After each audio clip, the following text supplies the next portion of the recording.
Okay, so for this video, what we're going to work on is a jQuery mobile application, and it's going to be a pretty simple application. What we're going to do is it's going to be able to calculate the duration of an event. So you have an event, it goes from January 1st to January 11th. You want to be able to calculate that's 10 days long, and make sure that it works for all the different days.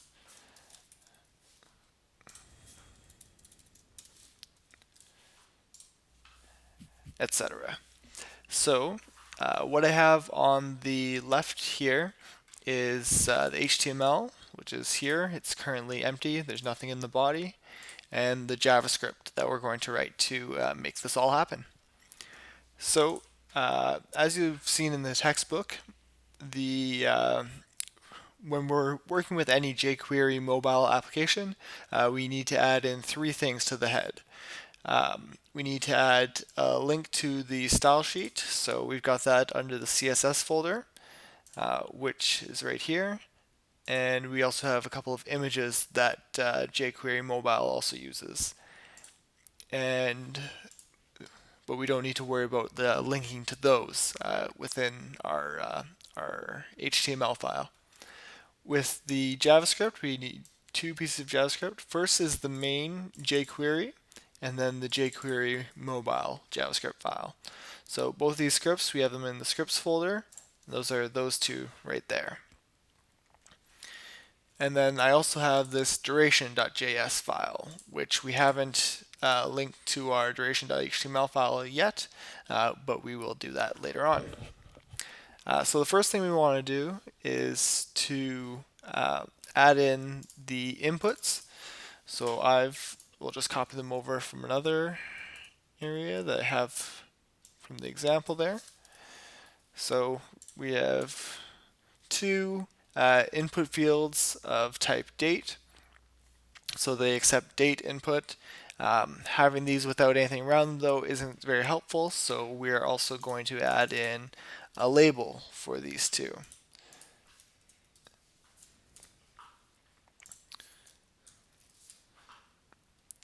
And we can also see that both of these inputs, they have this ID attribute. This is really important. It'll come in handy later. But it also comes in handy right here when we're using the label tag. So we say label for, and then we put in that ID. This way, the application knows where things belong. And we'll change the second one to end date. There we go. So we now have our input fields, however, can't do anything with them. So the next thing we're going to add is a button. So, and text in that is calculate duration, and the closing tag for our button. So we'll save that, and there we are. Final thing we need to add is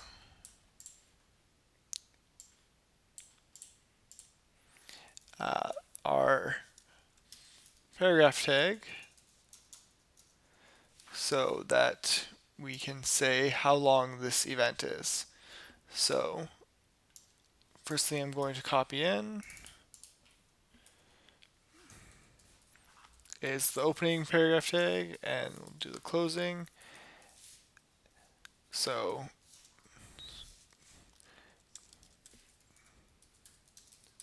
okay, and we want to have this number here be bold. So the tag that we are going to add here inside of the paragraph tag is strong, and slash strong. And as a default value for when you first open up the application, it's going to be 0. Okay, so we can do that, and if we refresh and remove the cached values, there we go. So they're looking the same so far. The only problem is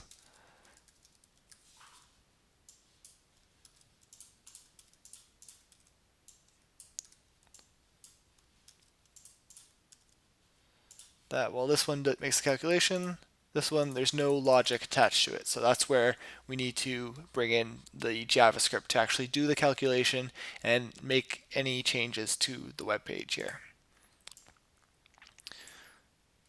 So the first thing we need to do when we are bringing in a JavaScript file is we need to include it. So I'm just going to add script source is scripts / duration JS and close my script tag. Save that. Now, currently that file is empty, so I'm just going to bring that up top here. And what we want is we need somewhere to do the calculations. So to start that off, we are going to be creating a function. We're going to call it calculate duration, and it's not going to take any arguments. The first thing we need to do is we are going to get these two dates that the user has input.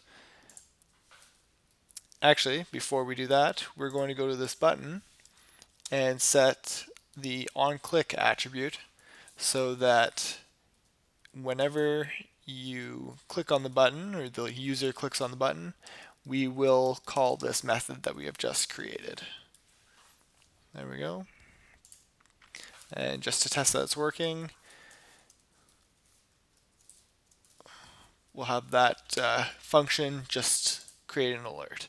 So I'll refresh here, click calculate, and hello. So we know that function is being called when we hit the button, as we expect. So now that we know that, what we want to do is get that date from the input field.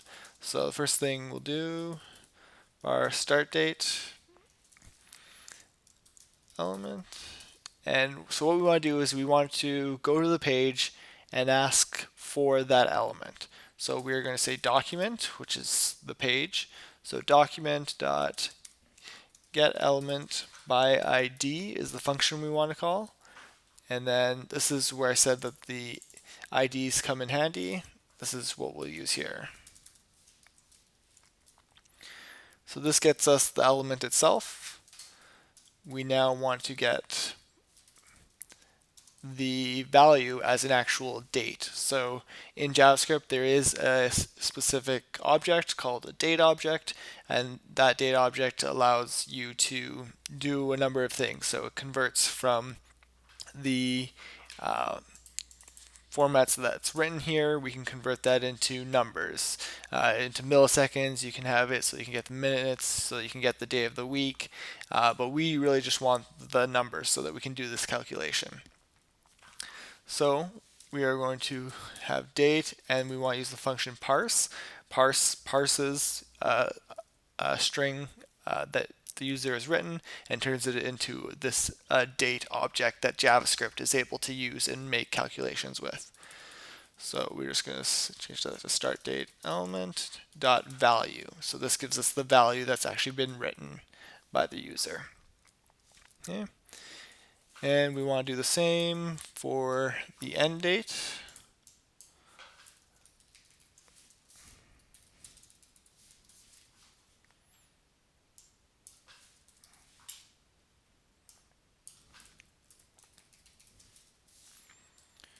Great.